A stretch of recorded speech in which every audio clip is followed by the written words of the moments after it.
Albi Sole is the Mountain Programs Coordinator at the Outdoor Center. Albi, what a fantastic time to have you on set today because, well, as Kate has mentioned, we've had a little bit of fog, a little bit of snow, a little bit of danger. Rough driving conditions to get there, but once you get there, is it good?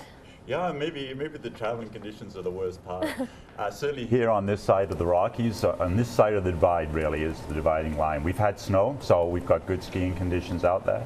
But there's a lot of snow actually arriving today. So today the hazard is going to creep up on this side of the Rockies and descending a bit through the weekend. I think really Sunday is your best day to get out. We're looking probably at high avalanche hazard depending on the amount of snow here in the Rockies tomorrow. So safe places for sure, and definitely conservative decision making. It's not gung-ho time, but with smart choices, good things to do. And does that include Banff National Park and K-Country? So that would be Banff National Park and K-Country on this side of the divide. As soon as you slip to the other side of the divide, things are much different. What's causing this fog is the warm air off the Pacific on top of the Arctic air, but what it's doing in the interior is it's just puking. So we've got high avalanche hazard throughout the interior here today and onto the east slopes, onto the west slopes of the Rockies. Right. And it will decline somewhat. Once we get into Sunday, there'll be some opportunities. Tomorrow is not a day to be going backcountry on the other side of the divide, for sure. Okay. Yeah.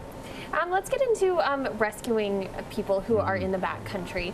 A little bit of controversy over whether they should be paying for it after they've been rescued, or if that should continue to be tax funded. You know, this is always a hot button issue. First thing to recognize that part of your parks pass is allocated for providing rescue services. So you actually pay like an insurance policy if you're in the parks. But outside of the parks, you know, it depends what people are doing. If they're being frivolous, you know, oh, I'm feeling tired, I'm going to call for a helicopter, I say charge them.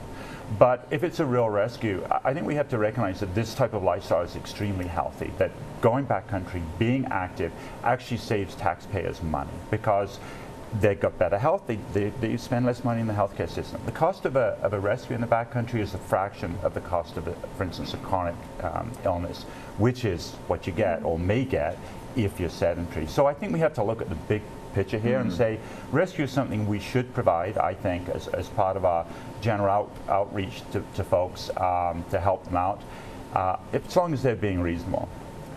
Kelly, you support the backcountry adventure enthusiast. We do, and it's an interesting comment because one of the things that I think, as we talked about responsibility and issues, is that when you go into the backcountry, you need to be prepared, you need to be aware, you need to be educated, you need to have done your research. And there's examples where whether you're hunting or fishing or whatever you might be doing in the backcountry, if you have a responsibility to equip yourself as best you can, and that doesn't say that things won't happen, that avalanches or incidents won't take place, but we need to do our part to make sure we're as educated as possible before we do those endeavors.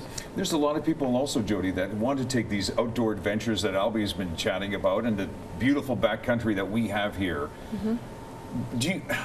When someone books a trip, is there a part of you that wants to say, okay, that's fine, but make sure you're educated before you go out?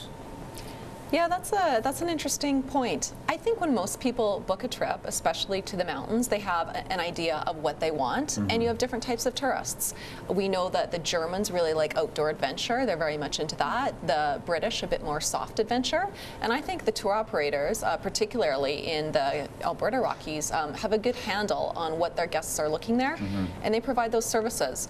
For example, when I went snowshoeing at Sunshine Village, we went into the backcountry. You know, you go underneath the boundary rope at Sunshine and you hike through Sunshine Meadows, and that's provided. I've been on that trip. Yeah, beautiful. And it's fabulous, and it's provided. You're with a certified guide. You're with White Mountain Adventures, and I asked them, you know, can people go behind the boundary line? And they won't stop you, but it's much better to go with a guide if you don't know what you're doing, because they know the signs of the snow and the weather and what to look for. So someone wants to do that, Albi. They want to go to the backcountry. Is it better to find a guide so that you can enjoy it, or should you get trained first, or what would you say? I think everyone finds their own option. So I think a lot of people might hire a guide to try it out, see if they like it. At the Outdoor Center, we run introductory courses, so we train people in the basic skills to do something like snowshoeing, and then they go out with a guide for their first couple of trips. Our goal being to get them empowered.